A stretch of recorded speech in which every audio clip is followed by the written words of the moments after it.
Welcome to another edition of EThekwini Matters. I'm your host, Simpiwe Dlamini.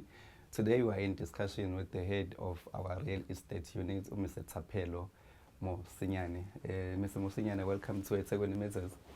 Thank you. Thanks for the opportunity and the invite. I mean, we don't know much about real estate. Can you tell us more about your unit and what it aims to achieve? Real estate essentially has two functions. I think the biggest one is on the property valuation. We are responsible for determining property values for rating purposes. We have about 560,000 properties within the metro, which we value. We just implemented a new GV. Those 560,000 properties are valued around about 700 billion. Which is responsible for the revenue of about 10.3 billion on the rate and taxes. That's the biggest part of what we do. The second part relates to property management. We are responsible for managing of council properties. We have about 53,400 of those, which we then manage in terms of your leasing, disposal, as well as when we municipal units require office accommodation, we're responsible for that, as well as acquiring properties for your water, electricity, for them to then install their bulk infrastructure. Yeah, so in a nutshell, that's what real estate does. In terms of staff complement, we have about 126 personnel, so it's fairly small unit, but I think our scope has sort of increased over the years. Yeah. I mean, you are about to roll out what you call a land release strategy. Can you tell us more about the strategy? The strategy is aligned to our managing of municipal properties. I arrived here, I think, in 2018, and part of the things that I was given a mandate to complete was just to consolidate, to confirm how many properties we own as the municipality, which I did allude that it's about 54,000. That number increased, I think, in 2019 when we completed that exercise. We are sitting at about 51,000. Now, you now know you own 54,000 properties. What do you do with them? Obviously, we don't need all of them. Others we need to provide municipal services like your water depots, your water reservoirs, and all of that. We then had a challenge in terms of how do we then deal with properties that we do not need as the municipality. Land in this country has a very dark history, going back to the 1913 Land Act, which prevented certain races, generically black, from owning properties.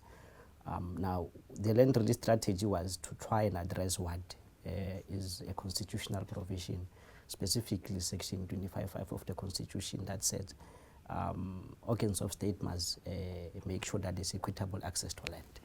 So when we then conceptualized the land release strategy, one, it was to move from an era or an era where we were reactive. I mean, it used to take us about 4 years just to clear site, maybe another year or two just to go to council. That was about 5 years. So the intention was to then move from being reactive to being much more proactive, where people interact with the property once it is already on the market. So it was just to then change the mindset in terms of how we then deal with properties we do not require. We don't wait for an application, but we rather become proactive in how we release properties. That's pretty much, I think, the first part in terms of what we are trying to do with the land release strategy. You then have other issues like I said, in terms of then trying to deal with the historic property patterns that were as a result of apartheid. I mean, the land ownership patterns in this country are well documented in terms of how certain races own less land and others owned more, simply because of the Land Act. And part of then the land release strategy is when we do release this land, we do take into account certain transformative imperatives, which would then talk to section 25(5) of the Constitution of about bringing that equitable access to land. The third part is predominantly in your townships. We are probably the biggest landowner. So developments more or less would be driven by us because we are the landowners. And I can mention 2 or 3 areas. In KwaMakuta, it's one of those, we have a property that we should be releasing that is going to serve as a catalyst for that, simply because of the size and the kind of development to envisage. And those are the things that we are then using again, the land release strategy to be a catalyst for development and social transformation as well as your spatial transformation. Again, trying to deal with historical issues. I think we all know shopping centers in your so-called black areas are a new thing. So those are the things that we are then trying to use our proactiveness in terms of releasing land to try and address. So talking about reversing the imbalances of the past, we've got a lot of buildings in the CBD that mainly black Africans or black people in particular, they want to access those buildings. Some of them, they will see a lot of bad buildings around the CBD, and they want to buy those and convert them to student accommodations and stuff. I'm sure you get that a lot. What would you say to people who are thinking along those lines of saying we do have a capital but want to access this building, but we can't. We are being told they are still being owned or they are owned by the municipality. In terms of them now accessing those buildings, what are the processes they need to follow? Property is prescribed, I think, extra because of, I think, its sensitive nature. If you read section 14.6 of the MFMA, it is strictly talking about property, and it is actually repeating what is on section 2171 of the Constitution, that when we deal with capital assets, which a property is, we must dispose of that through a fair, transparent, competitive process. It's the only category in terms of all of the other goods and services where there is an extra emphasis in terms of that. So in short, we cannot deal with property without following a tender process, because pretty much the fair, equitable, transparent and competitive leads you to a tender process. That's one. Two, that's why then we brought the land release strategy to be proactive. We want to take these properties to the market before people know that they are even available. What we then do is to try and balance capability with transformation. Property is a capital-intensive market, specifically the commercial. You cannot play in that space if you are not prepared to put money on the table and invest your own money. We do have, certain strategies where we then, to try and balance and I think decrease the barriers of entry. Properties that are below 10 million, we don't insist on development experience, and that's the ones that we are pushing for your entry-level developers. We have the financial capability to can then enter the market and start with those. Part of the council policy on us leasing and disposing land that was approved in 2019, we pushed for discouraging of sale of municipal assets, and there is a rationale for that. Property price, I'm talking as a professional developer myself, can be a barrier of entry.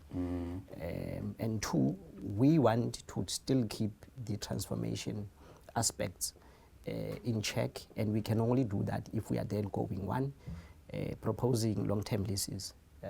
That's why you would see a large chunk of our transactions are 30 years to 45-year leases. And the reason why we do that is, if you are buying, you are paying the purchase price up front. If you are leasing, in some instances, in most instances, you will only pay the rental once you've developed what you've said you'll develop, and it's already now operational. So we can then suspend that. Two, it gives us an element of control.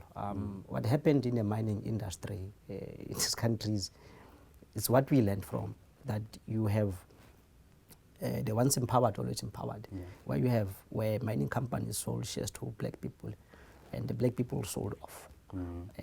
Those companies are recognized as being transformed, despite the fact that the black owners or the black shareholders have sold.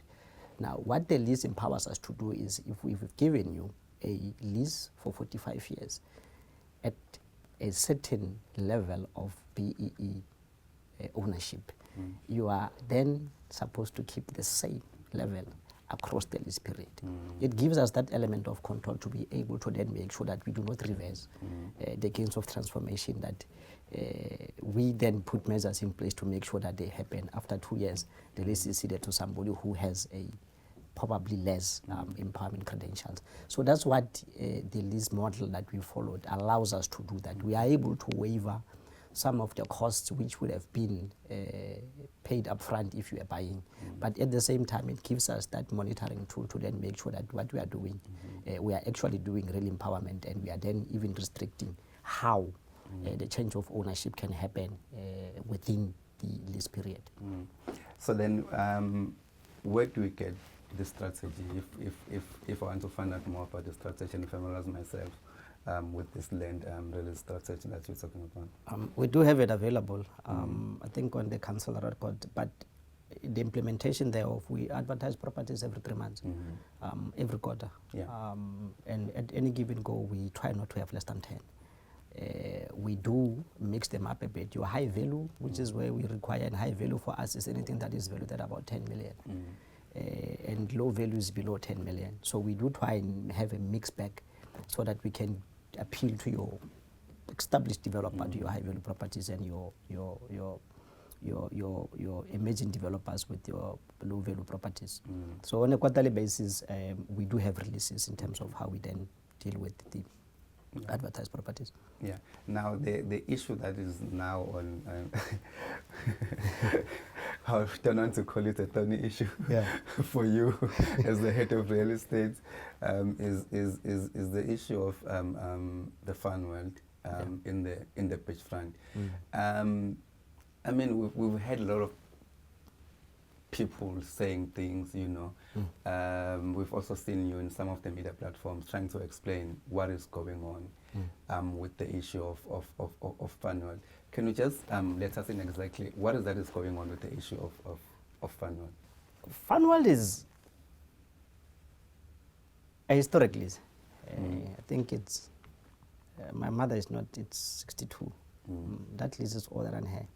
And now that should tell you, I think, the consideration at the time when these leases were started, the laws were different. And certain designations, I've said that earlier on, were not allowed to participate in such things. Having said that, to come to the issue, that lease expired in 2017. I joined the Metro in 2018. In 2020, we had a discussion with the then GCM for a court about the precinct as a whole, not just Fun World, the entire beachfront, from where Surf Riders is going all the way down to Blue Lagoon, including Fun World. And the discussion at the time was that these leases are coming to an end. Can you then assist us with the process of taking it to the market as required by Section 14(6) of the MFMA? We wrote a report as real estate, co-signed with ECOT. When it got to EXCO, the colleagues from ECOT felt that Ushaka could probably take over the Fun World side as part of their operations, because they are operating in that space of theme parks in any way. And that's what then happened. The feasibility was done, which I think it was only finalized this year, early Feb. And Ushaka then said, in terms of the outcome, they don't think it will be financially feasible for them to take it over. We had a discussion with the owner. The lease, like I said, the lease expired in 2017, so he's on a month-to-month. And by the way, it's not the only lease that expired on the beachfront. A number of them have expired. So, in Feb, that's including the restaurants. The restaurants. In fact, the others that were approved by council in 2021, we took them out in 2021 November. We've awarded about 4 of them already. It's just that the Fun World part was put in abeyance pending the finalization of the feasibility, which I said, Usaka said it does not make financial sense for them to take it over. Now, that lease has been on a month-to-month since 2017. The law does not allow us to renew it. I've mentioned 14(6) that it says fair and equitable. If we deal with the current operator, we are not being fair and equitable to other potential bidders. So even if we wanted to, that's the reality. 2, the perception that was created was that the business is closing down because of an expired lease. There is a relationship between a tenant and a landlord. And if you are a tenant, we are able to see how good or bad your business is doing, just based on the payment patterns. That business was struggling before the lease expired. You can see on the payment patterns of the tenant. So even when the lease was still valid and there was no issue of the lease, the business was not making money. And I think lastly, if we were to then be honest to ourselves as the city, and the operator is also honest, when was the last time there was any substantial capital investment on that property to reinvent it, modernize it? Because if you're running a business like that, you do have competition. Like I said, Ushaka was there. I think it came 20 years ago. Funwell has been there for the past 75 years. You now have a competitor in Ushaka. One would think that you then have to keep on renewing and reinventing your offering to try and be relevant. And I think for me, those are the things that perhaps if they were done, I think it could have kept, even with the month-to-month lease, it could have kept the crowd coming, because people are coming for, not because you have a list with the city, but because of the services you are offering. And those numbers, like I said, were dwindling. As far back as 2014, we could see. I wasn't here, but when I look at the payment history, I could tell that this business was not doing well. And the reason why it was not doing well was not really. The lease was in place. Was it well marketed? Was the offering appealing? And the one that is drawing the crowd? From where I'm sitting, I'm convinced that I think not reinventing that theme park over 25 years and doing the same thing for over 25 years. What was appealing to me would not necessarily be appealing to the younger audience. And I think the owner there could have done a certain number of things to try and reinvent this business and make it a bit modern and make it competitive. Well, Thapelo, thank you for that explanation. Now, can you tell us about the future plans now for that site? We should be going to council this month to get a council resolution to then advertise the site on tender for a period of 45 years. 45 years again, because we anticipate a very big capital investment, and we want to then give developers enough time for them to recover their investment. In that it's not just Funwell that will be going out, almost the entire beachfront except for the joint mini town, Sekas, and Bike and Bean.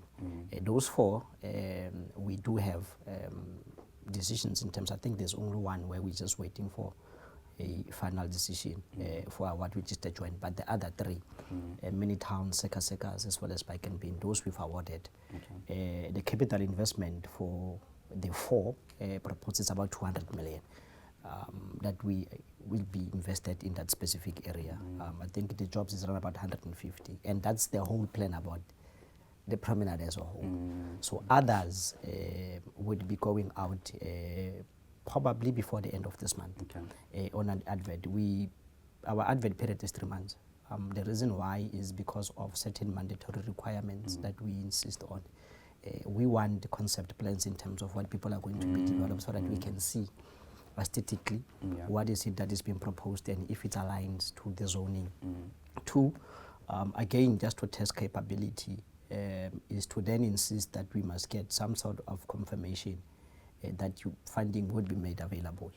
It's part of the asset transfer regulations, in fact, I think 41.4, that we must ensure that when we give you a capital asset, you have the financial and technical capacity to can safeguard such an asset. So we then request some of those confirmation at the close of bid, so that at least we are certain that we are not dealing with somebody who's taking chances. We are not looking for a bank guarantee. Because you'll get those who would like to take chances. We're not looking for a bank guarantee, but we're looking for something similar to when you buy a house, you can get something called a pre-approval. Obviously, your financial conduct must be okay for you to get a pre-approval.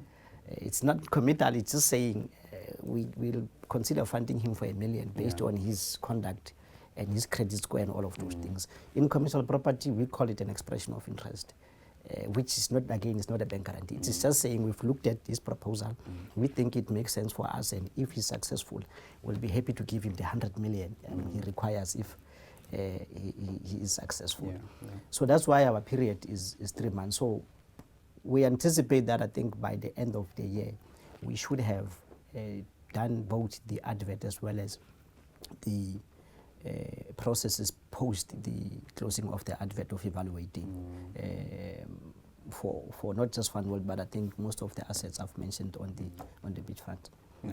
So clearly, the city has a bigger plans for the precinct. But now I want us to turn our focus on an announcement that was made by Mayor just before the Easter weekend, that we are going to be allocating land for worship purposes. Yeah. How far are we with that process? How many hectares of land are we going to release for for worship purposes? Okay, can I take you back again to history? Yeah. It's the same. What I think part of the reasons why we introduced the land release strategy was primarily to deal with such issues. Again, going back to the legacy of the Native Land Act of 1913, black organizations and black people in general were not allowed to own land. What you then had was black churches were then given permission to occupy, which commonly known as PTOs.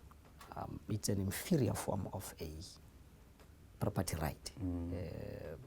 Other races were given title deeds, and title deed gives you the absolute full power.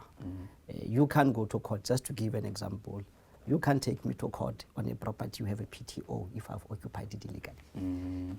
Because a PTO it's not really seen as something that gives you full legal rights, the same way title deed does. Now, the land releases relating to churches, there is that element where you have historic black organizations that were not given title deeds but were given PTOs. When townships were proclaimed and township registers were opened, those properties were transferred into the name of the city. Those churches were existing in the 50s and 60s, but they could not be given a title deed. So what we are then doing, which by the way is required by Section 26 of the Constitution, that anybody whose tenure was affected by apartheid in terms of it being inferior, the state must take reasonable steps to make sure that such tenure is upgraded to a full title. So we are then upgrading. I think there's about the first phase in terms of the ones where they either had leases or had PTOs during apartheid. I think the first phase we went to council, it was about 152. And it's churches and churches, by the way. Historically in generic black communities, from Verulem to Mlazi, it's about 152. And those ones we are then converting and upgrading their tenure from what was a PTO to then giving them full titles. Obviously, it comes with certain benefits as well, that they are then able to also access the city's discounts with regards to rates and taxes. NPOs and PBOs don't pay rates and taxes. So they are then able to apply for that because they would then have a title deed. The second part of it then relates to new sites altogether. Churches, again, you have churches that I think are modern and are new, are not the ones that were, they're called charismatic churches. I'm just borrowing the word. And I think for new sites, how we then deal with it is we are, as part of the land release strategy again, we can sell them land, provided that the zoning is residential, because you don't have a church in most of our scheme, I think of the 4 or 5, as a standalone zoning. It's residential. Provided that that church is registered as an PBO and NPO, and they have a letter of exemption from SARS. Because it then says they are not a profit-making organization. So under those kind of circumstances, they get a 90% discount on the value of the property. The reason why we do that is we are just being equitable, because churches that own properties get a full rebate on their rates and taxes by the city. So that relationship already exists. The piece of paper that is different is others have a title deed. They get the benefit of not paying rate and taxes on the basis that they are PBO and they're exempted by SARS.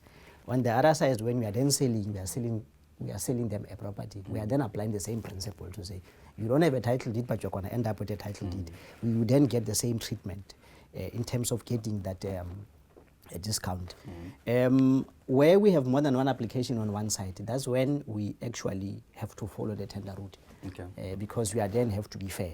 How do I choose between two churches? The only way is through a competitive process. But with that, we still insist on a mandatory requirement that when we advertise such a site, we are very clear that the mandatory requirement that you must be registered as a church and have your registration as an NPO, because the discount is still applied. Okay. I think the only difference is that we have multiple applications. You are doing a tender, but specifically for churches.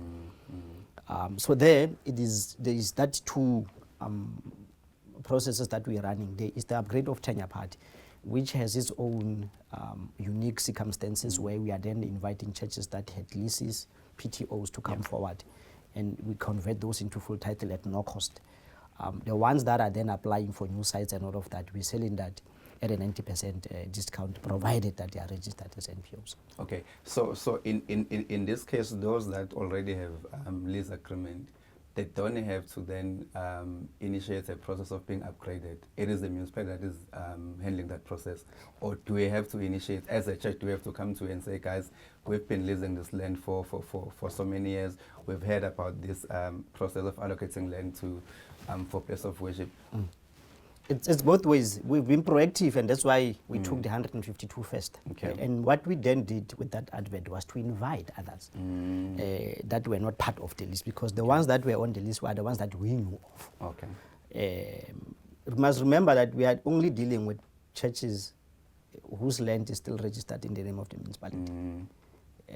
And those are the ones that we are then. But obviously, if you are not part of the list, you can then approach our offices on the 6th floor at the embassy building to then submit your documentation. But pretty much in terms of it goes both ways. We are proactive in terms of going out and creating the awareness. And hence, what happened in a large part of what the mayor was handing out in during the Easter weekend, I think about 20 of those were upgrades. Okay. And only 3 were sales in terms of the 90% discount. The others were strictly an upgrade of tank. And I think we've been with the program, we'll be rolling it out again on a quarterly basis, where we'll have such announcements in terms of how many we've actually upgraded and how many we've actually sold, so that at least it moves on. And like I said, as part of the land release strategy, our quarterly releases, that also gets reported on to say for churches upgrade, this was this much, how many churches were handed over for that process. Okay. Now, as we come to an end, Thapelo, I'm sure you've got many plans within your units. What can we expect in the next financial year? I think on the valuation part, we are certain. I think there's not really much in terms of we are completing our objections from the ones that we got from the previous valuation roll. We should be done by the end of the financial year. Okay. We had about 10,000 of them. It took a bit longer because we had to balance competing priorities. The big change, expect much more aggressive in terms of the land release strategy. Like I said, we do issue quarterly releases. I anticipate that to go up in terms of numbers and in terms of volumes. We will also be trying to create some awareness in terms of clarity on some of our technical requirements. From my sitting, I think we have more non-awards than we have awards. But it is because I think people don't understand our document. We will be doing that hopefully before the end of the financial year, where we'll be taking the public through our requirements in terms of what we need, so that at least we can increase the awards. So for the next financial year, expect, I think, more in terms of the land release strategy for releases in both the commercial as well as the social side. There's a little bit of residential, but I think the focus is much more on commercial, because that's what makes us financially sustainable as the city going forward, and also addresses the socio-economic and special transformation I spoke about. On the social side, it's again clearing some of the historical issues and making sure that we upgrade tenure of those churches, and then as well as the new ones. So in the new financial year, I think what we've done in terms of this financial, in terms of numbers, will be going probably increasing on that.